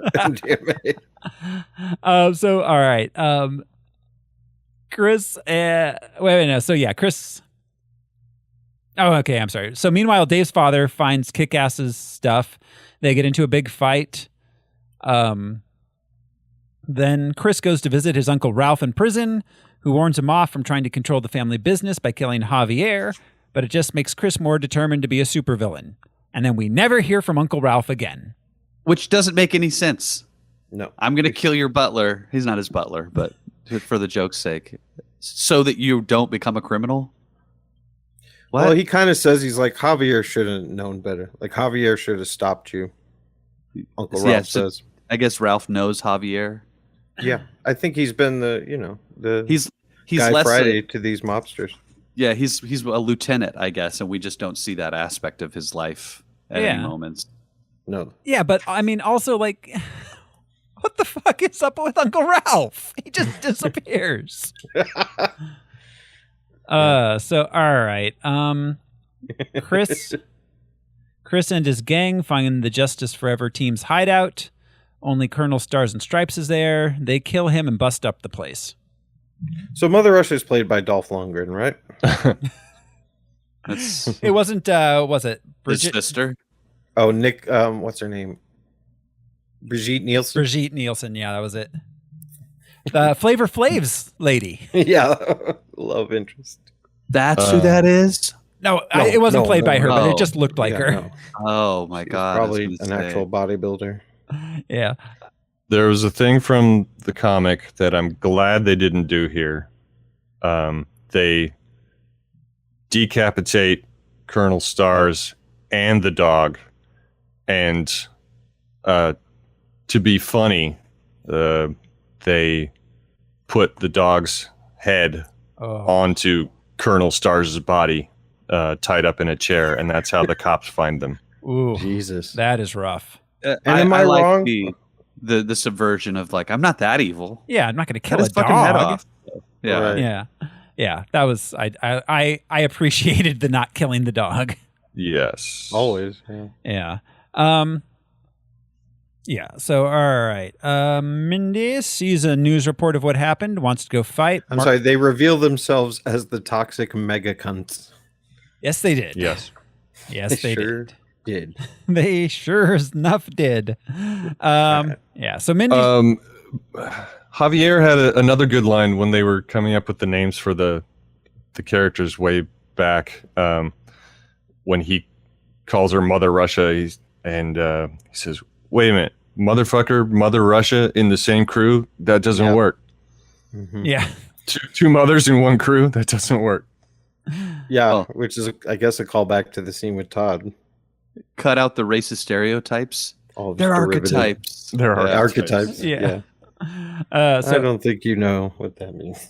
So, all right. Mindy sees a news report of what happened, wants to fight, but Marcus wants her to let the police deal with it. Then the remainder of the superhero team meets up. They're all scared. They want to give up the superhero life.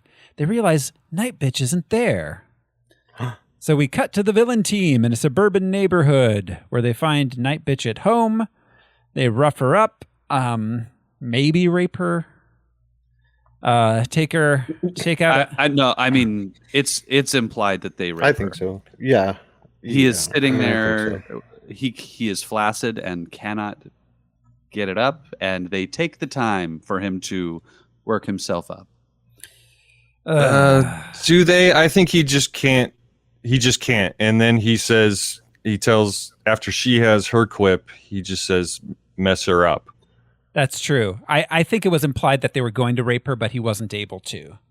Yeah, Yes. I don't know. That's what I think. I think that this was not clear enough for it to be well, and they played it for laughs too. Mhm. Like even playing his inability to perform for laughs was just too much. This shit's not funny. No, no, it is You not.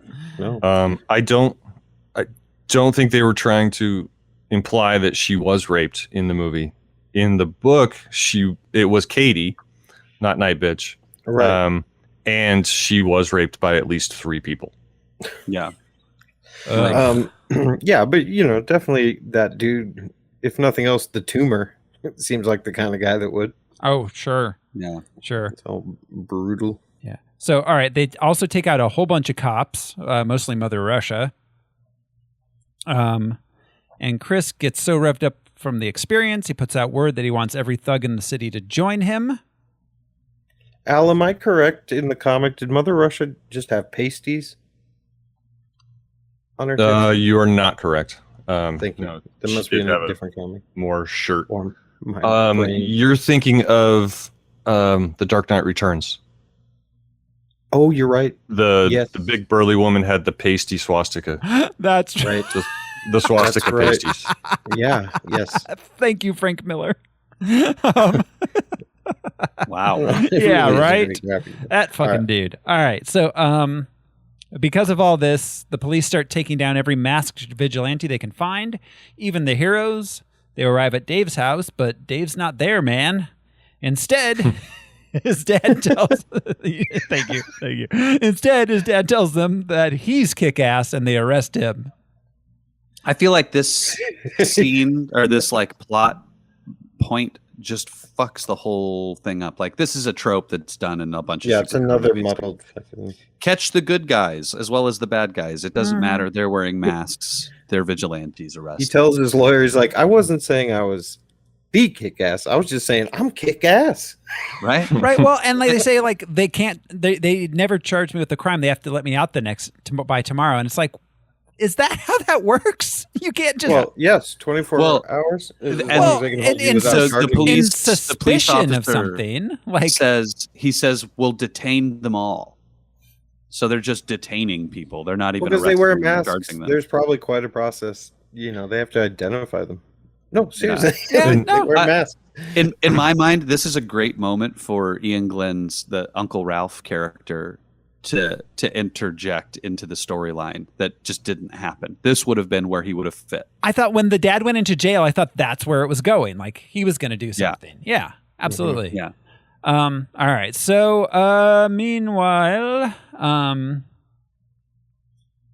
Dave visits Night Bitch in the hospital, and she kind of breaks up with him, I guess.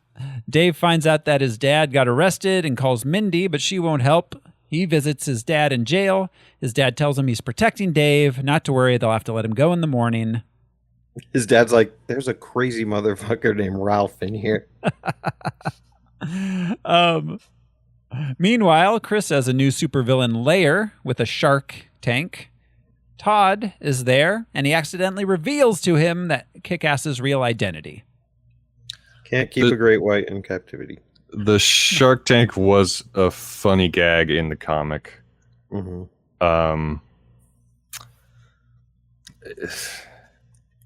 It was funny in this until the end. Because the shark is just dead. Yes, that shark would be dead. They have to keep moving. They allude to it in this, but there's the second scene with the shark that's coming up. They're saying like, oh, maybe we put the wrong water in. It's like, no, it's the right water. The internet says it's supposed to be in fresh water. Which we all know to be not true. Yeah. But the internet told them so. Yeah, that in shark this... It's like Tracy Jordan. Yeah. Yes. Like, I need you to go down to this octopus auction. So, all right. So then Chris has Dave's father murdered in his cell. At his dad's funeral, the other heroes show up to show their respect, but they're not willing to go after Chris. It was not super clear that they killed his dad until he like collapsed on the floor when he got a text message. Yeah. Which was weird to me because you'd think you would do like killing people in jail is a thing that happens in dozens and dozens of movies, and it's very clear when it happens. Well, and he got his origin story. You know what I mean? Yeah. Like he was like, "Wow, you guys all have these intense motivations." But you're right; they sort of ignored that. Mm-hmm. Just happened. Yeah. So they kidnap at the at the funeral when all the rest of Justice Forever show up. Mm-hmm. They mentioned that they're out on parole. Yes, parole. But they, like Kick-Ass, had committed no crime. Yes, and parole is what happens after you serve your sentence, and then you get released. They would not be out on parole like 2 days later. I think that they were playing that as the joke that they didn't understand what had happened to them in jail, but it was still stupid execution of that if that was the joke. Wow. And actually, the same line was in the comic. Okay. Well, it was a bad. That goes back to the source. Because his dad even was not in the process of a crime. No. There was right. Do you know what I mean? Like I have a Kick-Ass outfit. Other people do too, I'm sure. You know what I mean? Like, yeah. What could they have charged him with? Well, and we see that. That's pretty specific. You got to meet some parameters. We see that in the first movie. That's actually a plot point in the first movie. Is people are selling Kick-Ass costumes? Yeah, right. Exactly. Well, but like some of the other ones, like the only crimes they're able to find, like they can't find crimes that those like the Dr. Gravity. What crime can they charge him with? The only thing the police know he did was give meals to homeless people. Yeah. Right. Well, you can be arrested for giving meals to homeless people. Fuck the USA. Yeah. God damn it. Right? Yeah. You can't do that in this park. Yeah, it happens here all the time. Pima County, yeah. Well, yeah. I mean, it's illegal to give water to undocumented. Yeah. You have to lock up your dumpsters. Mm-hmm. Let produce rot. No. Companies will fire you for giving unused food to a homeless person rather than throwing it in the dumpster if you are an employee of them. Yeah. All right. So Dave gets kidnapped because there's a bunch of Chris's gang hanging out pretending to be mourners, and there's a bunch of cops. This was a really busy funeral. I've been to a few funerals. It's usually just the family, the preacher, and the casket. What a comic book trope, though. The scene at the funeral. Did this happen in the comics this way, Al? It did, yes. The cops were there because they thought something was going to go down, which it did. All right, again, not made clear in the film. Yeah. Well, they say that like the cops are here because something might happen, but okay, I missed that. That was part of Dave's inner monologue. All right. The toxic megacunts show up and blow up. Well, they actually blow up a bunch of. That's 5 for you, Al. Coffins. You're leading the pack by far. That's their name. So yes, this all happens in the comic. All right. Yeah. Okay. So all right. This is very lazy. Basically just like this. Yeah. All right. So it was raining, huh? Men? No. Was it raining men? Okay. All right. So they kidnap Dave, throw him in the van as Chris wants revenge on Dave for killing his dad. Mindy jumps on top of the van and she takes out all the thugs and rescues Dave in a big driving action set piece. This van shootout is incredible. I love this. Pretty cool. It was a good scene. It was a good set piece. Absolutely. Yeah. And this also was almost a shot for shot from the comic, including her shooting blind into the top of the van and being able to hit all of the guys inside. I remember that. Yeah. And not Dave. Yeah. Right. With pinpoint accuracy. Yes. With her predator heat vision. The van swerving, her grabbing the bullet holes. Came from the book. The dude who fell and got run over by the car. Yep. Went under the tire. It was almost shot. So all the skittered around like a little spider monkey, just into that window. Yeah. So all of the way she moves around the van is incredible. Yeah. So you're saying all the cool stuff from the scene was from the comic book? Yeah, except for the dude that was hanging onto the door that she climbed up. That was a new addition. In the book, she just threw that guy out the window and jumped in. Crawling on the guy's body, I thought was incredible. That was cool. Yeah, that was it was very very Raiders of the Lost Arky. And yes, yeah. It went from the Matrix to Indiana Jones. Flip the switch. Yeah, absolutely. So all right. So she rescues Dave. They get the location of Chris's lair from one of his guys. It was the tumor, wasn't it? Yeah. And they put out the word for all superheroes to join them in hitting the lair. It's like they put up. I don't know. The first movie was a lot of MySpace, and this one was a lot of unclear internet stuff. Yeah. Then at his hideout, Chris and his gang are partying and planning to kill Kick-Ass and Riot, destroying the city with a bunch of bombs, homemade bombs.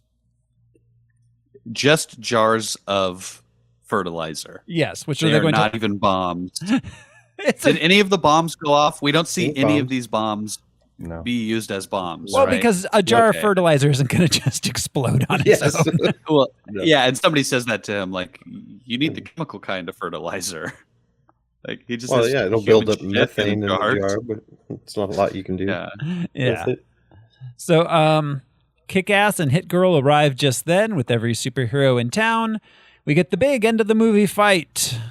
I didn't go into a lot of detail in my notes here. Hit Girl kills Mother Russia. Dave and Chris fight up onto the roof where Chris falls through the skylight, and despite Dave trying to save him, falls into the shark tank and gets eaten. I mean, it was fine. It was the big fight at the end. What it was. It wasn't anything especially. The scene was a mess. Yeah, it wasn't especially interesting. Yeah. It wasn't especially fun or cool. It was just a big fight. There were no stakes at all. Nope. No. Like just a melee. None of these people had a gun. Yeah. You know, where are Chris's dad's guns? The only thing he shot with those were soda bottles. Right. That's a great point. And could have easily pulled them. I would like to point out that that they make a point of saying how bad of a fighter Chris is throughout this, like a hand-to-hand combatant. Like he's just a teenager. Like he's not tough. And Kick-Ass has been training and fighting. It should not have been an issue for him. He should have just stakes would have been much higher had he pulled out two guns and said like, oh, I don't care how many people there are. I'm at least going to kill the two of you before we all beat these guys to death. And then that villain thing of disarm him or something. I don't have that code you have. Yeah, like something. Yeah. Like, but no, instead it's just a hand-to-hand fight, and somehow Chris is holding his own against this guy who's been training and fighting for months. And is killed by a dead shark. It felt like the end of Blazing Saddles. It was some like Benny Hill shit. Yeah. Where it's just like what's happening? Fucking chaos. That's what's happening. And the end will be here soon enough. This needs to run its course. Yeah, exactly. It's like we're just waiting for the heroes to win. That's all. Yep, let's get it done. So, the heroes all flee as the cops arrive. Mindy gives Dave a ride home on her motorcycle. She tells him she's going to leave the city as she's wanted now from all the murders. Do they flee? Because the heroes are up on the roof. Do they have a helicopter? Yeah, that's a good point. Or parachutes? Or are there eagles waiting to take them from Mount Doom? Like, yeah, we don't actually. How do they get off the roof? We don't see them at any point. They're donezo. Yeah. Yeah, good point. But anyways, Mindy gets Dave home on her bike somehow. He jumped off the roof. I love the shot of him riding on the back of this motorcycle because he's a big dude. Yeah. Like, and he is looming over her, sitting on the back of this little street bike. Yeah. She's like, if you can read this shirt, the bitch fell off. So they kiss and she drives away. What? Yeah, kiss. So yeah, what did she say? Her line is funny, but it is not worth including. That was my first kiss, and if you say anything, I'll like rip your asshole out through your mouth or something. Yeah, I was like, whoa, well, that was shocking, but yeah, it was not worth the payoff. That was my first kiss. Be nice, or I'll rip your ass out through your mouth. Yeah, yeah. That was a lot like my first kiss. Not verbatim, but.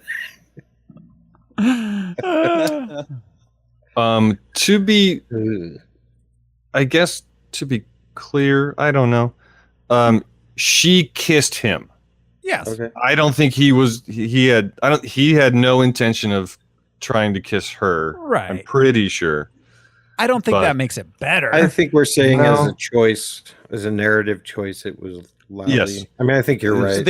I think you're right. They were subverting the idea that in the end, the guy gets the girl, and that's his reward for doing good. Yeah, they thought it would be a Han Leia moment or a Lois. She's donning the cape and fighting after she's retired, and as a result, she gets the cute boy. Mm-hmm. That was the intent, I guess, but it just is gross. It's gross because of their relationship.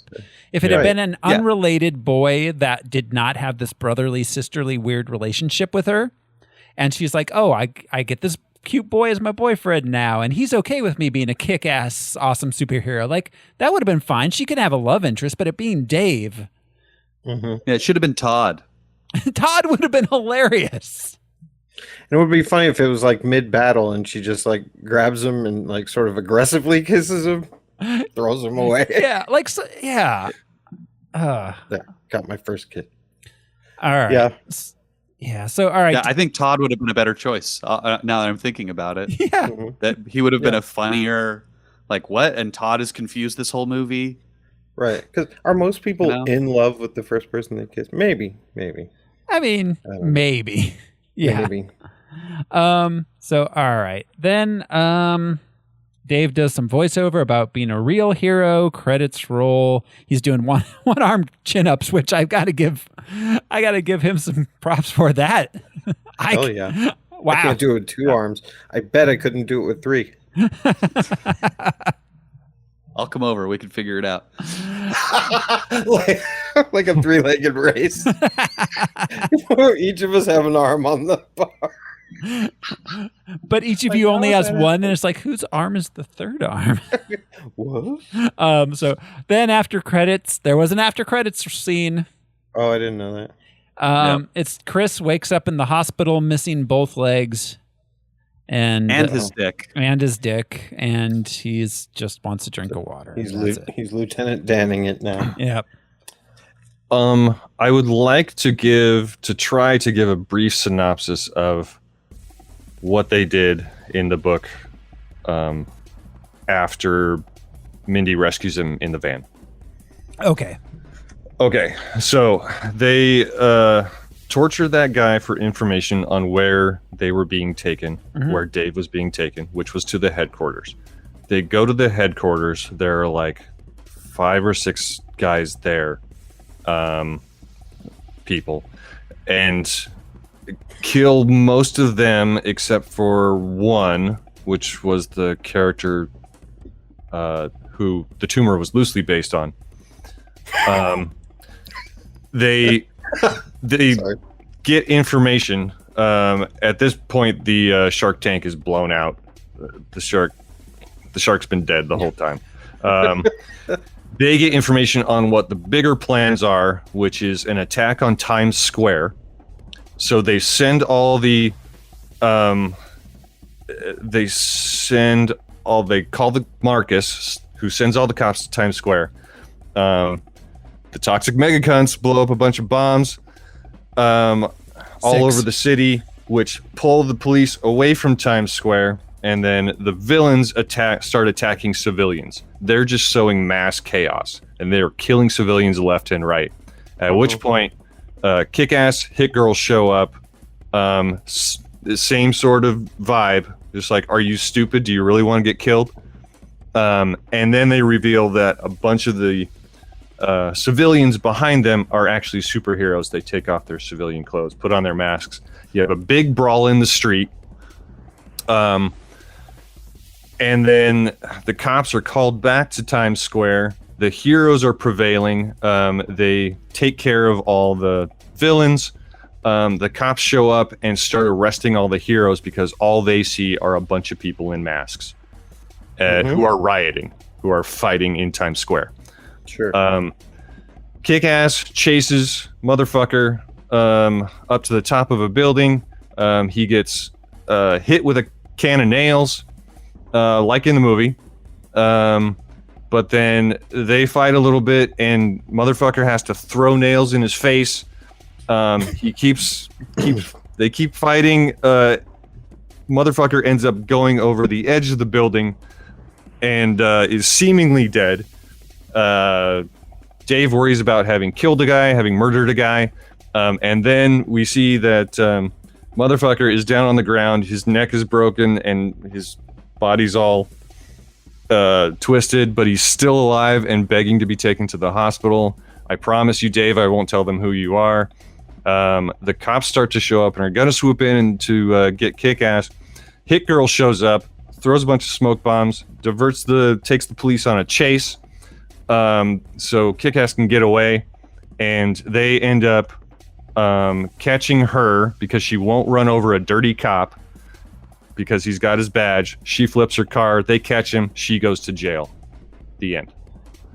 Is there a kiss, though? No. The doctors are like, Chris, you have a tumor. He's right over there. That's infinitely better than how this movie ended. There were Absolutely. stakes. That would have been cool. Yeah, And like so much better. violence, like actual violence. This violent movie ended with like cartoonish violence. Well, it did. The scene, the previous scene where they descended upon the neighborhood of Katie in this Night Bitch, they killed everybody they saw before they got to her house. Yeah. They were a bunch of murdering motherfuckers. So this makes me Mega wonder cons. if the reason they did not do as violent against the general public of a movie is because the culture that we live in, you know, where teenagers are inspired to commit violence against strangers. That makes sense. I'm sure that's part of it. Trying to avoid responsibility for something like that happening in the future, maybe. I don't know. And once again, Hollywood like saying, no, that's too violent, but have the adolescent girl kiss the guy. Yeah. Well, yeah, but I mean, like that makes sense. Well, but then also, I think part of it is their $28 million budget didn't allow for a big in the streets battle royale. Yeah, I'm sure. They could do it in a hangar, though. Yeah, we can do it in this big empty warehouse. Exactly. And we'll get you the shark too. Oh, that shark was 100% like just a digital background. Yeah. I hope so. Well, I mean, I know it wasn't a real shark, but I don't think it was like a practical thing on No, set. I know. No, ILM built a mechanical shark just to sit there. Yeah. So, yeah, I don't know. That's it. The only other thing I wanted to point out, and it's not even an unanswered question really, was because the entire movie was just questions that were unanswered. We went through most of the ones. But so at the end, when she drops Dave off, he's like, okay, see you in school. Dave, your dad is dead. You're just going to go back to high school? You have neither parent. You need to get a job, Dave. You're 18. Yeah. You're the man of the house now, Davey. Someone's paying that mortgage, and it's not. If your dad's dead, it's got to be you. Well, Hit Girl is still loaded from all of the Robin Hooding that her and Big Daddy did in movie one. Yeah. She has like duffel bags full of cash stashed everywhere. Which they didn't make super clear in this film, because a few times I had to remind myself of that when I was wondering how she was doing things. Yeah. Yeah, she can go wherever she wants. Mm-hmm. Well, no, that gives her too much agency and independence as a human being. Instead, she needs to live with Morris Chestnut and be told what to do, and where to go, and who to spend while time still with. maintaining that lair, Big Daddy's training room. Yeah, I mean, I get that she was a child, so like, but also in this movie, she wasn't really a child in a lot of ways. So I don't know. This movie didn't know what to do with her. This movie should have focused more on her, and some of these decisions could have panned out a little bit better had she been the focus of some of the story. Mm-hmm. But she was just, she was additional to the story. In the books, I forgot about this. Big Daddy was never a cop. He was just a comic books collector, who was kind of crazy.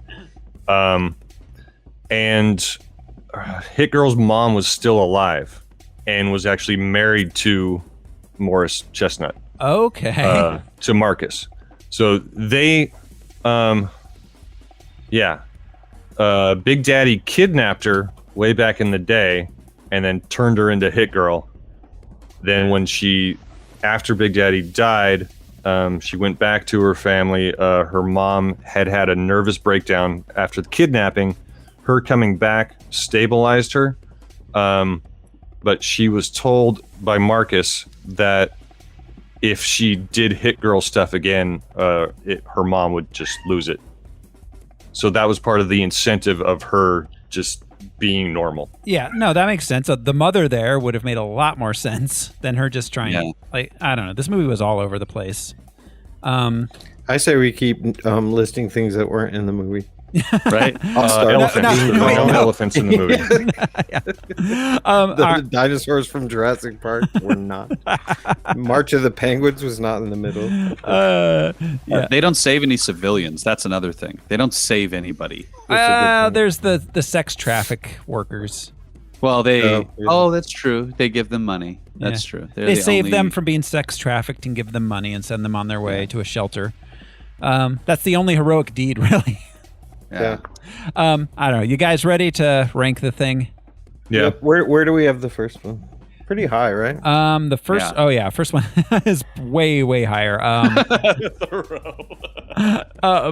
like where your head's at. Yeah, the first one is at number 13. And Thoreau has our list starting at number 62. I just didn't think there was any point in even. Yeah, I think it's better than Green Lantern. Really? Oh, I hate Green Lantern. I don't know if it's better than Green Lantern. Green Lantern was bad, but it did not make me as uncomfortable as this movie did. I hated Green Lantern, but I don't know if I think it was better. I thought this movie was pretty terrible. Is this movie better than Jumper and Condorman? And Howard the Duck? I don't think this movie is better than Punisher Warzone. Though, to be fair, I don't think Green Lantern was better than Punisher Warzone. I don't know. Hulk, I feel like it belongs somewhere in this range. If we want to go higher, then we can talk about that. No, I'm good. Al, thoughts? I don't. Wait, Kick-Ass was at 86? No, Kick-Ass was at 13. Sorry, wrong list. Okay. Yeah, that's the order of. That was our 86th movie. Yes. Thank you. Is it better than League? I think it's probably better than the League of Extraordinary Gentlemen. Yeah, that was pretty terrible. And probably better than Steel. Probably better than Steel. I don't know if it was better than Batman Forever. No, that's Batman. I mean, that aside, I think the film Batman Forever, is better than this. Yeah. Huh. Yeah. All right. Batman Forever wasn't good, but it was like, it wasn't Batman and Robin. like that was a hot piece of garbage. Batman Forever was laying the groundwork for it. It was, but Batman Forever was also.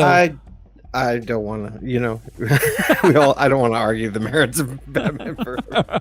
So how about below that and over Steel? I like that spot. Yeah. Okay, I can do that. All right, we will put it at number 79 between Batman Forever and Steel. That means it is time to close the curtain on Kick-Ass 2 and look to next week when we will be watching Thor: The Dark World. All right. Yes, Thor: The Dark World. I'm excited. I don't remember this movie. Yeah. This is arguably the worst MCU movie. I've seen it once, but we'll see. I saw it in the theater. I remember thinking it was pretty meh, but I haven't seen it since November 8th, 2013. So, it'll be interesting to revisit it. I love this movie. Thor's eyebrows aren't blonde. That's a plus. Yeah. Were they blonde in Avengers? I feel like they didn't. They weren't, no, were they? Yeah, that was the first time where they were like, oh, this blonde eyebrow thing's not working. So they were only blonde in the first movie. Yeah. Okay, good. So that's it. That's it for us this week, everybody. Thank you all for hanging out with us. This has been your host, Throw Smiley, and I'm going to be the one who goes and gets the awesome manicure. I'm Josh Cece, and I'm going to go get high on bath salts at Logan's house. I'm Brian Lesh, and joke's on you. I fucked a bear. Cheers. I'm Alaric Weber. Do we need a thin intervention? Thank you, everybody. We'll see you next time. Bye. Bye. Bye, guys.